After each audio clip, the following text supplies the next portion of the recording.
na lapindai na émission ya biso ya moko lelo na koloba bosolo pona bolingo ya mboka nanga Congo ndenge toujours mwana mboka Frank Diongo mesana ko sala pona République démocratique du Congo. Nous allons proposer au chef de l'État. Nous ne pouvons pas continuer à voir les chefs de l'État dit ceci, le premier ministre qu'on appelle Pepe Ilunga, l'homme à 3e âge, a exécuté. C'est-à-dire que le peuple congolais, là où ils sont, partout dans le monde, dans toutes les 4 coins du monde, des consultations et quoi aboutir à quelque chose. Et bon, démarche on de Kofaïla à Gangaka Air Nyosotu, à Gangaka Bitumba, oh Yabundaka Air Nyosotu, Bitumba, les Araponani. Yunim Toye Bisanga Bitumba, on est pour un porte-parole à Martin Fayulu.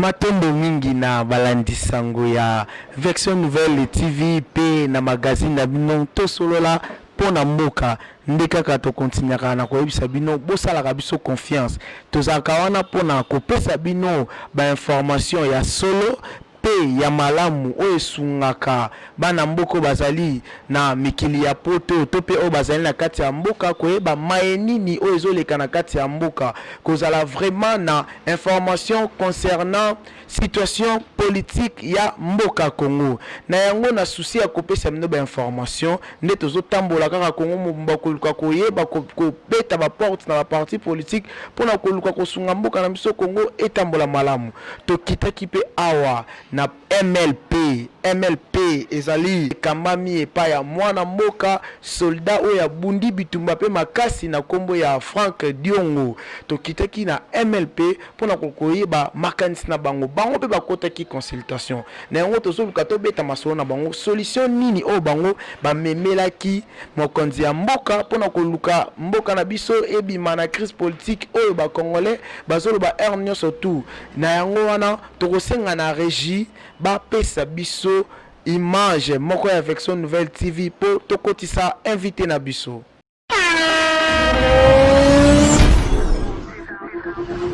Matondo mingi to zongi na plateau na biso lisusu kaka ndenge to informaki bino tozali awa na kati ya siège fédéral ya MLP epai wapi to yambamaki na mwana mboka Gédéon ba dossier openda zali molobe munene opima ayebi makambo ya politique evanda na yango na entrée de jeu na biso tokolobi mbote mingi mwana mboka Gédéon ba dossier mbote mwana mboka mbote na bandeko nyonso o bazali kolanda biso na ngonga oyo tozali toujours wana toujours braqué pour na ko défendre ba intérêt na ba valeur ya peuple congolais comme dit notre président national honorable Frank Diongo Chamba. Ndeko ana Version Nouvelle TV tozalaka na maloba moko o tebisaka ba invité na biso ozo tala caméra pe o jire te ola pandai keno na koloba bosolo pona bolingo ya mboka nanga Congo na lapindai na émission ya biso ya moko lelo na koloba bosolo pona bolingo ya mboka nanga Congo ndenge toujours mwana mboka Frank Diongo mesana ko sala pona République démocratique du Congo mbala mingi bana ya mboka Congo bai obo portaka mboka na mino na motema ndeko Gédéon alapindai alobi lelo akoloba solo bosolo na yango ndeko Gédéon to le kabina na mama likambo tomonaki ndeko mwana mboka Frank Diongo akotaki na consultation o mokonzi ya mboka alansaki na yango est-ce que koki koyebisa bana mboka Congo bayeba mayenini o bino bomemelaki mokonzi ya mboka pona contribution na bino ya kosunga mboka Congo po etambola malamu matondo mingi mwana mboka na kosenga na baimboka nyonso bazo prêter Gédéon so liba dossier miso na matoyi pona bayoka makambo ona membe ona mokolo lelo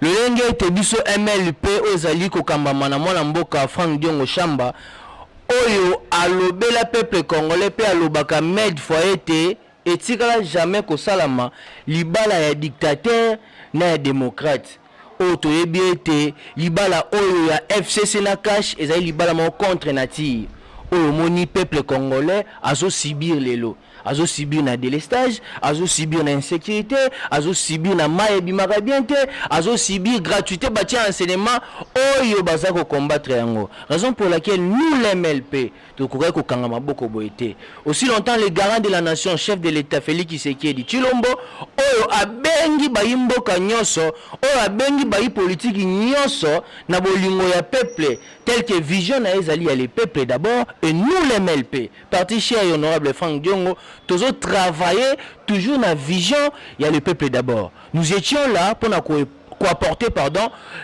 paix de savoir où y a biso tozaki na posa to contribuer na mai onyo ce chef de l'État Sengaki. Nous allons proposer au chef de l'État. Nous ne pouvons pas continuer à voir les chefs de l'État dit ceci, le premier ministre qu'on appelle Pilunga azo exécuté. Pourquoi azo exécuté? N'a intérêt personnel qu'il travaille pour un individu. Le pays ne peut pas être à une certaine lanterne à cause de Kabila. Le pays ne peut pas être freiné à cause y a corps. Or, tout le monde doit se prosterner na cause il y a constitution tobengi libe comme biso. C'est pour cela que nous étions là-bas pour na koyebisa tata ekolo Félix Tshisekedi. C'est lui qui aura des comptes à rendre avec le peuple congolais en 2023. Et non Joseph Kabila et non coalition. C'est pour cela nous, toujours dans cette vision, lumumbiste, progressiste, nous ne pouvons pas voir qu'un pays qui est riche, dont le peuple souffle, automonique, moko ya baimbo kanabiso Félix Tshisekedi, ngema baka mbisa bandaka kobeba na mutu, et non à libomo. Mutu ezali mwana mboka. Eza wandete, yango to soutenir ye. Pambate lisapi moko, et l'on la rapotité. To proposa qui un chef de l'État, Libalo a contre nanti au peuple azali ko souffrir. Ozo permettre vision le peuple d'abord et simbate et bongiko abolir yango. C'est ça maintenant nous allons voir ba décision au chef de l'État hier azali garant de la nation ndenge batu nyonso ba yana souci mboka ke liboso to sanga na union sacrée ba proposer la proposition na bango nde akoya ko sala choix na ma nyonso oyo to mekaki ko pesa e. Mais naza sir na Félix Tshisekedi pour jamais atikala kolinga ete peuple a souffrir likolo ya ba clique moko boya ba individu au mona likambo ronsa malonda aboya yango au mona ba marche o loi ya sakata minaku aboya yango. C'est-à-dire que peuple congolais là où ils sont partout dans le monde, dans toutes les quatre coins du monde, ba été consultation oyo et quoi aboutir à quelque chose.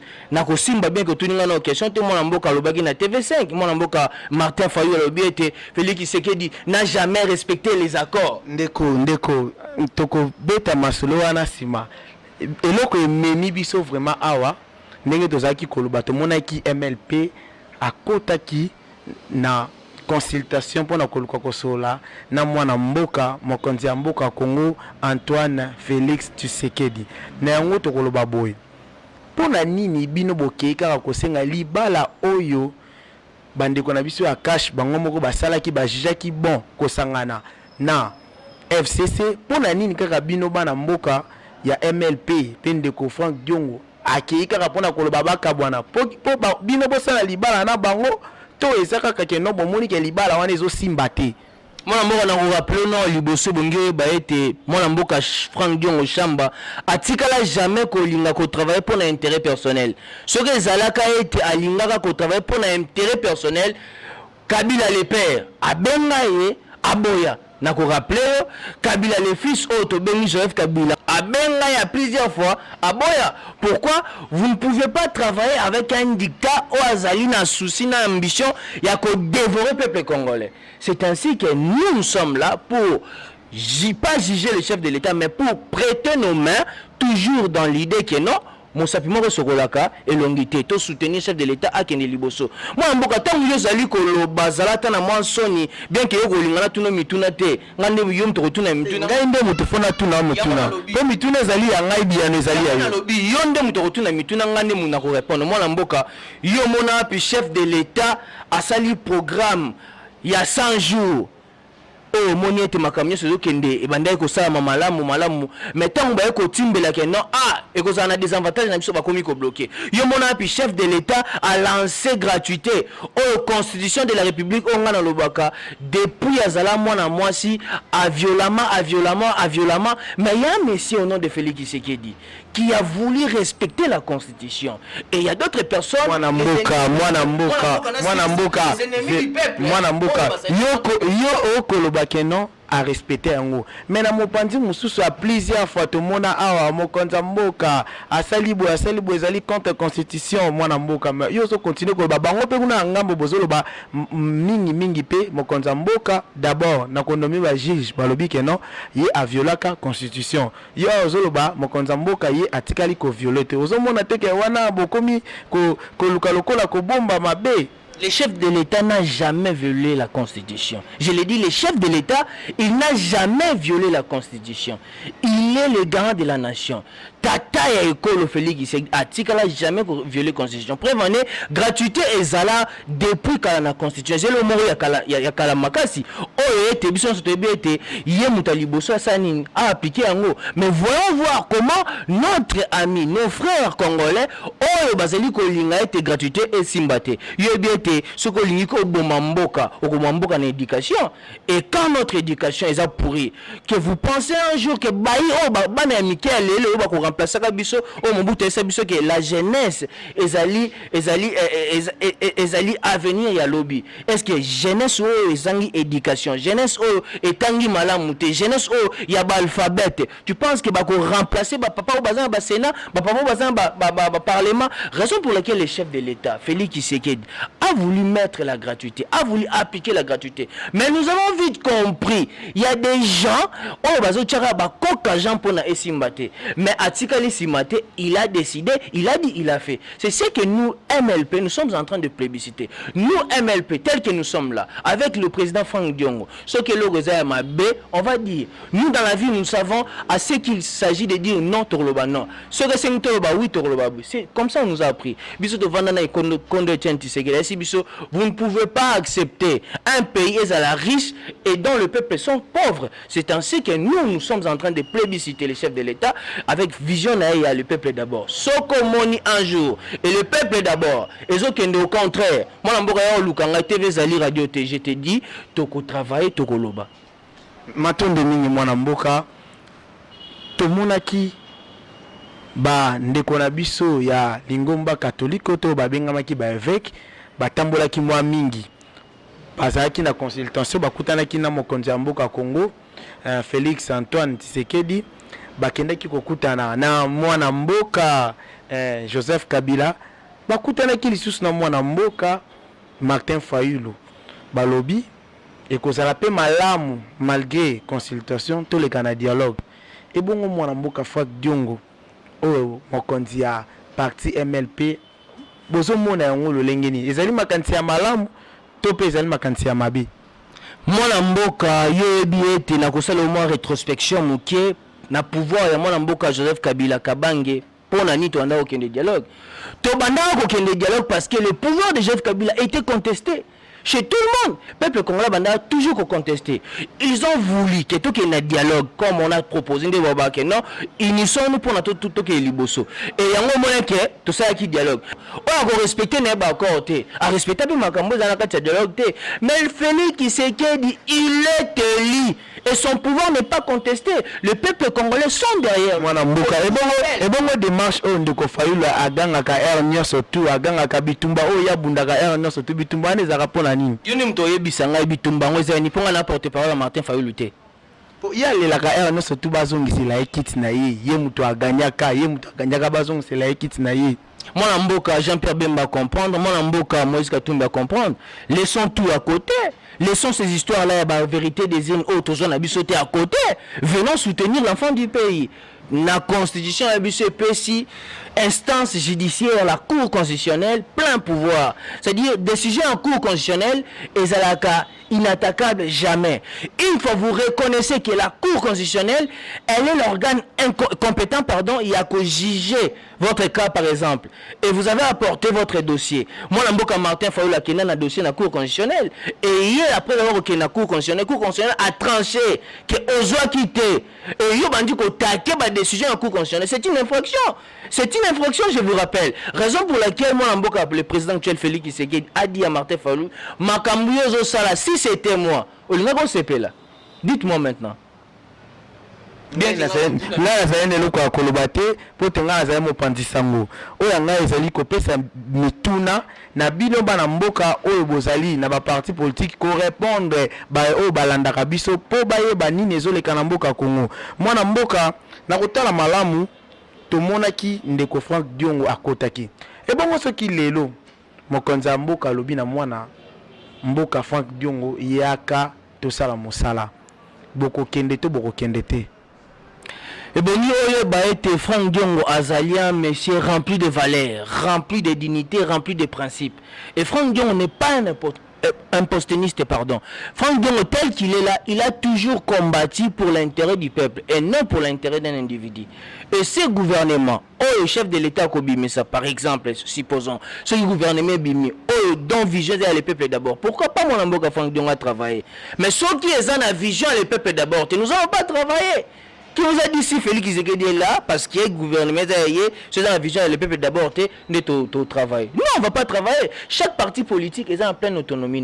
Mais il faut se rappeler que moi, Mboka Frank Diongo Chamba, Azali ko kemande poste été, Azali ko défendre moi Mboka Félix Tshisekedi non seulement pour asenga poste, non, tout ça pour asenga poste été. Nous travaillons pour l'intérêt de la République parce qu'il faudrait se rappeler, je te dis encore, que ce n'est pas la majorité parlementaire qui fait en force d'un président de la République.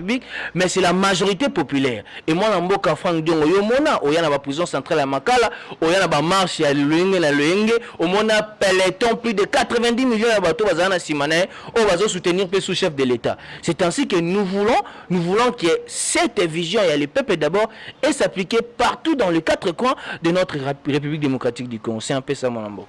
Mwana mboka na yoki olobi ke non soki batandeli mwana mboka Frank Diongo loboko pona intérêt ya population ako travailler mwana mboka e bongo soki batandeli loboko mais batu o bino bozo boya to baninga bana mboka o bino bozo boya ya FCC po bazali pe bana ya mboka Congo bango pe bazaka kawana bino pe babengi bino bo travailler ka kawana boko travailler to boko travailler te.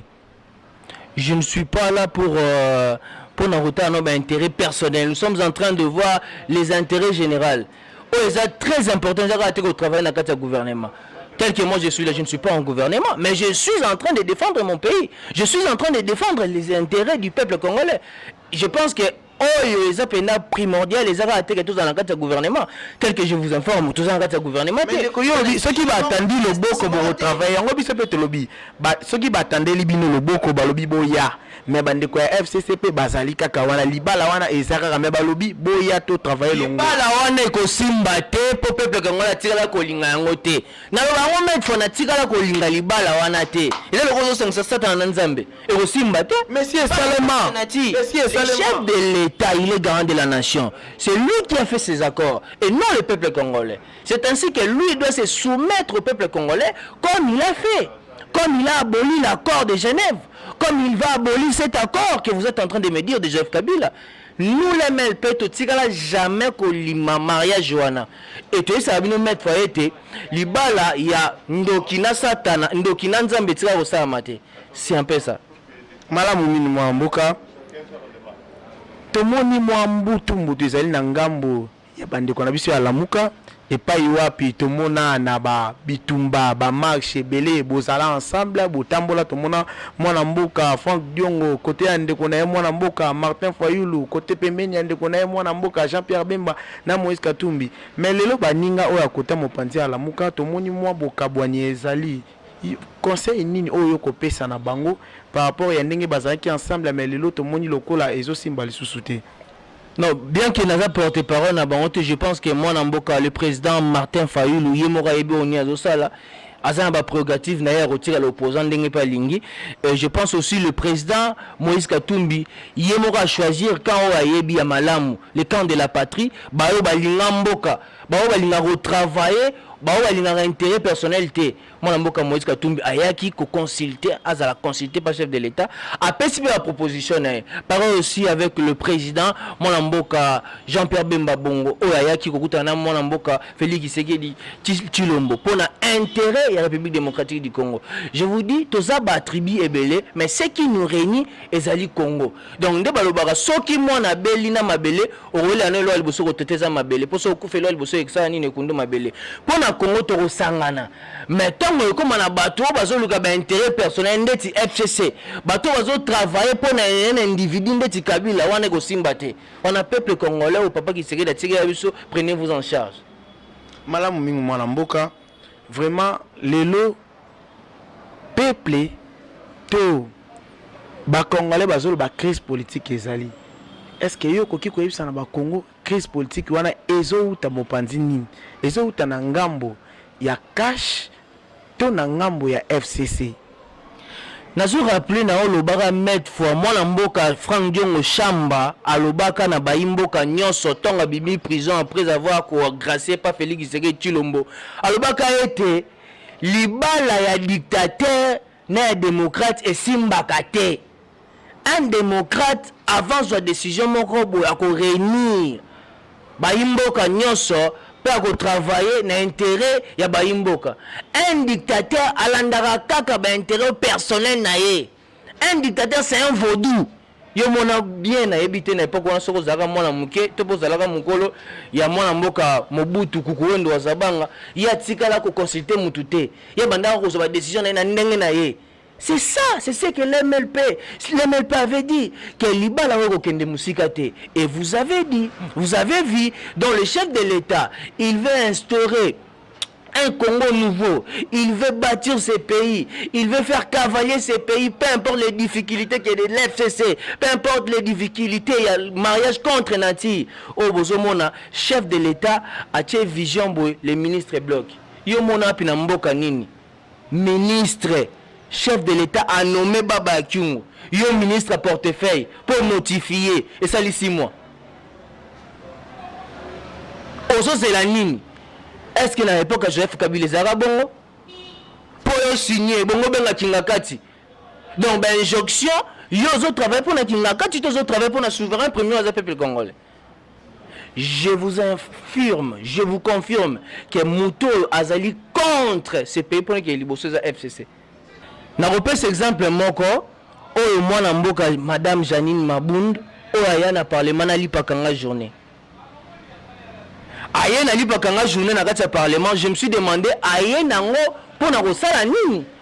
Le pouvoir de 18 ans en aucun jour oyo bazwa souci yako tala ba tarification mamapa. Le pouvoir de 18 ans en aucun jour oyo bazwa souci ya kosilisa likambo ya beni.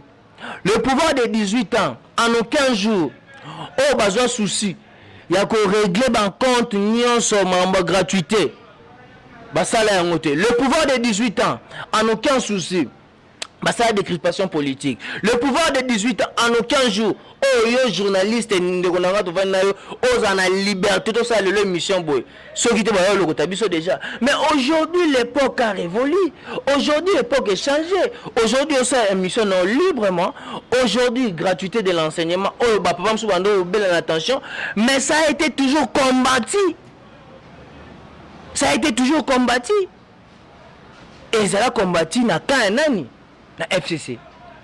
Aujourd'hui, le chef de l'État a nommé Baba Kyungu. Oh, pour notifier, pour Banda Moussala. Pour notifier, pas si. 6 mois après. Aujourd'hui, le chef de l'État veut nommer des juges.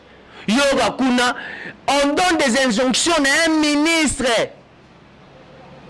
Parti na yego pese on soko kendete. Alexis Momamba yete. Jani Maboum Payete. On se demande maintenant, les institutions doivent être dirigées par un parti politique. C'est inacceptable. Or, dans la vie, il ne faut pas accepter l'inacceptable. Le peuple congolais ne peut pas accepter cela. Raison pour laquelle, au Moniété, booster chef de l'État pour lui dire que l'Ibala ou Bondoki, l'Ibala ou contre nature, et Bongo Katana. En un mot, je te dis, les gens qui bloquent ce pays, les gens qui ne veulent pas l'évolution de ce pays, c'est l'FCC.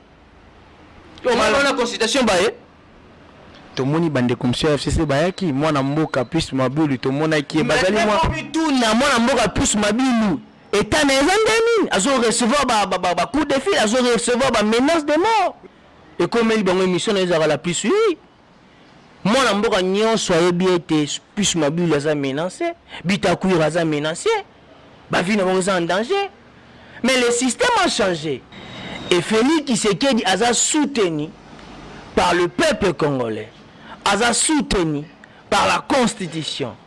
Ne craignez rien. L'homme cherche à résoudre le problème qui les entoure. Le plus grand problème, c'est lui-même l'homme. Le plus grand problème, c'est lui-même le peuple. Il doit faire un choix. Est-ce que pour ça, il va contre nature? Je ne pense pas. Je ne pense pas. Prenez-vous en charge, comme a dit Kondo Etienne Tshisekedi, l'espérance délimitée. Kotika Monguna te a dirigé Mboka. Kotika Monguna te a botolo mabele. Bana Israël pour la Pharaon a commis ça mon esclave pour botolo ba mabele. Na vie so botolo mabele nde on a commis esclave. Aussi longtemps que nous sommes là. Biso to rolingara te mabelo ekende. To rolinga te peuple congolais souffrir. C'est pour ça que nous sommes en train de se sacrifier. Ya ko lega nyoso.